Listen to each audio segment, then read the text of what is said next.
से होगा, क्योंकि अगर आप उत्तर को तमाम राज्य यहां पर आप देखें जो उनके अपने राज्य थे, हाल ही में जो विधानसभा चुनाव जिन 5 राज्यों में हुए, वहां पर भी अपनी सरकारों को खिसकते हुए यहां पर इन अलग अलग पार्टियों ने देखा है। ऐसे में जो गढ़ है राज्य आपका, वहां पर भी अगर भारतीय जनता पार्टी सहयोगी पार्टियों के साथ सेंधमारी कर रही है तो ये आने वाले लोकसभा चुनावों के लिए भी एक बहुत बड़ा आईना विपक्ष के लिए होने वाला है। बिल्कुल। और रंजना, मुझे लगता है कि दर्शकों को चूंकि अब धीरे धीरे नंबर आने शुरू हो गए हैं, आंकड़े आ रहे हैं सर्वे के आधार पर, जो बातें सामने आई थी वो हम सब रखेंगे टीवी स्क्रीन पर जनता के सामने। लेकिन जो मुद्दे थे, जो वो सवाल पूछे गए थे, जरा वो एक बार बता देते हैं।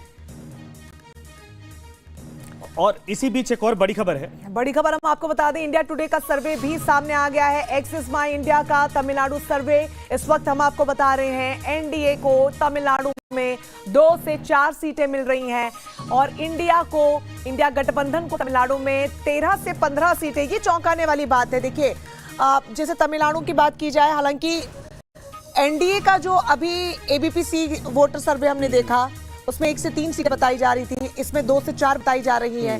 तो समझा जाए कि मोहर कहीं ना कहीं लग रही है पूर्वानुमान में, क्योंकि जो सीटें हैं वो शायद 1-2 सीट ही आगे पीछे, लेकिन सीटें हैं, खाता खुल रहा है। एक चीज और है रंजना की, अब ये आंकड़ा जो आ रहा है अभी तक, ये दिखाता है कि बीजेपी को शायद जो आंकलन या जो अब तक इंडिया गठबंधन आंक रहा था उससे कहीं ज्यादा बीजेपी बेहतर करती दिखाई दी।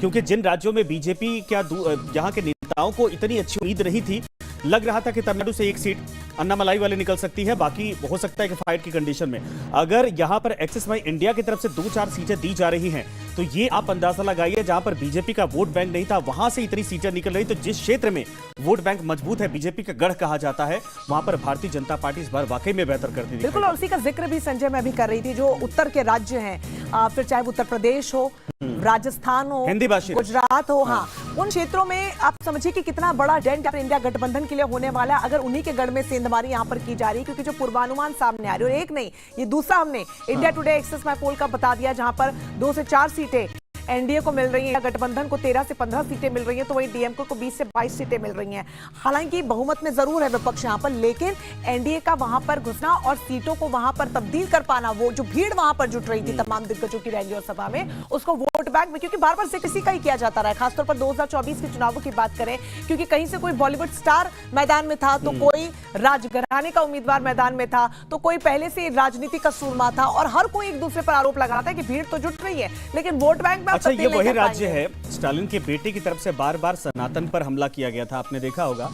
ये तमाम चीजें जो थी, हो सकता है कि इस बार बीजेपी का वोट बैंक, एनडीए गठबंधन का वोट बैंक वहां पर बढ़ाने में ये बड़ी भूमिका रहे, क्योंकि वो राष्ट्रीय मुद्दे बने थे। भुवन जी, अब ये जरा बताइए कि सर, पहले केरला में 1 से 3 सीटें एनडीए को, उसके बाद अभी खबर है 2 सर्वे इस वक्त आ गए हैं, एक्सिस इंडिया और सी वोटर सर्वे दोनों की तरफ से कहा जा रहा है कि 1 से 4 के बीच में तमिलनाडु में भी एनडीए इस वक्त जगह बनाता दिख रहा है। अब ये बताइए, ये तो उन राज्यों में जहां पर आप लोग आश्वस्त थे कि यहां से तो हम लोग बेहतर कर रहे हैं, वहां पर बीजेपी पूरी तरीके से एंटर कर गई है,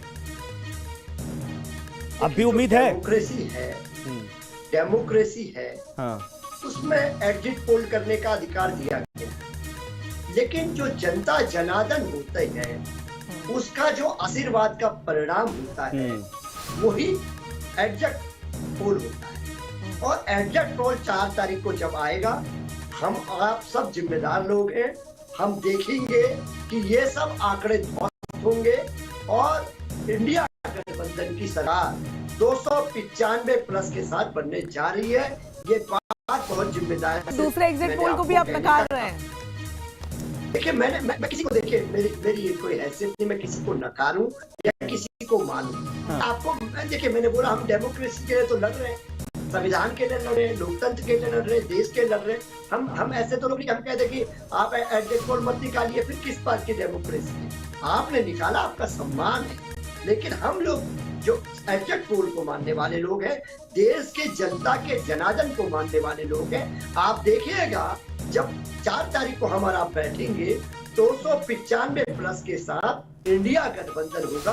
हाँ। ये बात मैं आपसे बहुत जिम्मेदारी से। तो सर्वे तो सर आपके पास भी होगा ना, आपकी पार्टी ने करवाया होगा, अलायंस ने करवाया होगा। ये जो सर्वे आ रहे हैं तमिलनाडु में बीजेपी के या फिर एनडीए के, ये आपके सर्वे क्या कहते हैं इसमें? फिर उसी आधार पे तो मैंने आपको जो टोटल फिगर दिया है, हाँ, वो दिया है ना मैंने आपको। तमिलनाडु बता दीजिए ना, केरला तमिलनाडु का सर। मैं कोई ज्योतिष नहीं हूँ, हाँ, मैं कोई ज्योतिष नहीं हूँ, लेकिन सर्वे मैंने होगा, आपको जो ज्योतिष की तो बताया, यहाँ बात ही नहीं हो रही। 295 का आंकड़ा तो दे दिया है और आप कह रहे हैं मैं कोई ज्योतिष नहीं हूँ। वो हमने इंटरनल सर्वे करवाया। अभी अभी आपने यूपी का भी आंकड़ा दिया था। मैं आपसे कह रहा हूँ जो हमने इंटरनल सर्वे करवाया उस आधार पर हमने आपको बताने का काम करा। अब इसकी जांच और परख तो 4 तारीख को हो जाएगी जब जनता का पिटारा खुलेगा। तो मैं सर्वे को किसी को गलत या सही ठहराने की मेरी हैसियत नहीं है। मैं तो जनता जनार्दन के जो मैंडेट होता है उसको मानने वाले लोग हैं हम समाज। क्या लग रहा है मैं- कहाँ डेंट रह गया, कहाँ मात मिल सकती है, क्या लग रहा है? क्योंकि एक बड़ा मुद्दा ये भी उठाया गया कि इतना लंबा चुनाव जो खींचा गया 7 चरणों में, यहाँ मुद्दे धूमिल हो गए। आप वाकई मान रहे हैं इसको कि ये वजह है या फिर जनता ने भरोसा किया ही नहीं जिन नीतियों के साथ या कांग्रेस की न्याय की गारंटी के साथ आप मैदान में उतरे थे?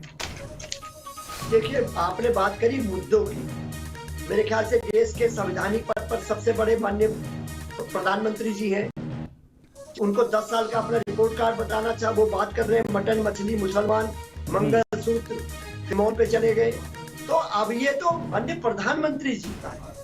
अब माननीय प्रधानमंत्री जी किस दिशा में देश को ले जाना चाहते हैं ये तो उन्होंने तय कर दिया। किस प्रकार की भाषा शैली थी उनकी।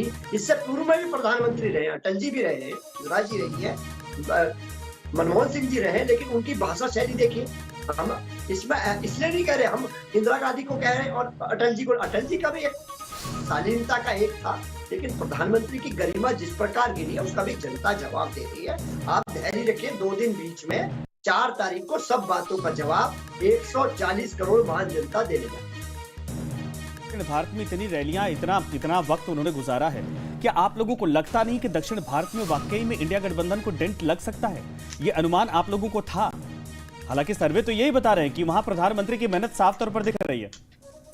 अच्छा ठीक है, आपको रोकना चाहेंगे सर, मैं दोबारा इस सवाल का जवाब लेता हूं। दक्षिण भारत से एक और खबर इस वक्त आ रही है। कर्नाटक से भी सर्वे हम आपको बता देते हैं, बहरहाल आप मानेंगे नहीं, लेकिन कर्नाटक का सर्वे देखिए। एग्जिट पोल 28 सीटों का एग्जिट पोल, इंडिया टीवी का ये सर्वे है, इंडिया टीवी सीएनएक्स का कर्नाटक सर्वे इस वक्त आप स्क्रीन पर देखेंगे, जहां पर कर्नाटक में एनडीए को 18 से 22 सीटें मिल रही हैं। ये देखिए संजय, और भी ज्यादा दिलचस्प होता जा रहा है। जिस दक्षिण की राजनीति का हम जिक्र कर रहे थे, इंडिया गठबंधन 4 से 8 पर सिमटती हुई नजर आ रही है। नहीं, असल में ये कहानी क्या है, देखिए वहां पर सरकार बदली है, कर्नाटक में कांग्रेस की सत्ता आई, लेकिन उसके बावजूद 28 सीटों में से अगर 18 से 22 सीटें अगर सीएनएक्स कर्नाटक सर्वे के आधार पर, इंडिया टीवी के सर्वे के आधार पर अगर ये मिलता दिखाई दे रहा है, तो ये भारतीय जनता पार्टी का बहुत अच्छा एक तरह से प्रदर्शन हो सकता है। भुवन जी, मैं आपके पास आऊंगा। सर ये आप बताइए, पहले केरला, उसके बाद तमिलनाडु का, कर्नाटक तो पूरी तरीके से क्लीन स्वीप कह सकते हैं। 28 में से 22 सीटों के आसपास भारतीय जनता पार्टी सर्वे के आधार पर। और ये तीसरा सर्वे है भुवन जी। देखिए, देश की सबसे पुरानी पार्टी, आज आपको पता होगा कांग्रेस एग्जिट पोल में भाग नहीं देती। क्या उनके पास अनुभव की कमी है? क्या उनके पास प्रधानमंत्रियों की कमी है? उनकी सूची देखेंगे, शायद भाजपा से ज्यादा प्रधानमंत्री उन्होंने दिए होंगे। तो मैं आपको बहुत जिम्मेदारी के, हम किसी को प्रणाली पे शक नहीं करते। हाँ। हम तो बिल्कुल हम आश्वस्त हैं।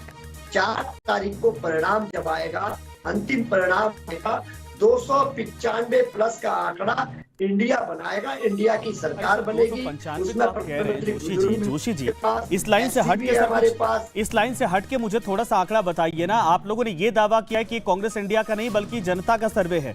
अगर कर्नाटक में कुछ महीने पहले सरकार बदलती है और वहां पर हालात ऐसे हैं कि 28 में से 22 सीटें बीजेपी लेकर जाती है, एनडीए गठबंधन लेकर जाती है, तो ये तो बहुत अच्छे संकेत नहीं है इंडिया गठबंधन या फिर कांग्रेस को लेकर भी। आप जो कहना चाह रहे हैं उसे मैं समझ रहा हूँ, लेकिन मैं आपसे कहना चाह रही हूँ, एग्जिट पोल में तब्दील हो जाएंगे तब हम चिंतन करेंगे। लेकिन जो हमारा आंकड़ा है उस आंकड़े से ये मेल नहीं खा पा रहे।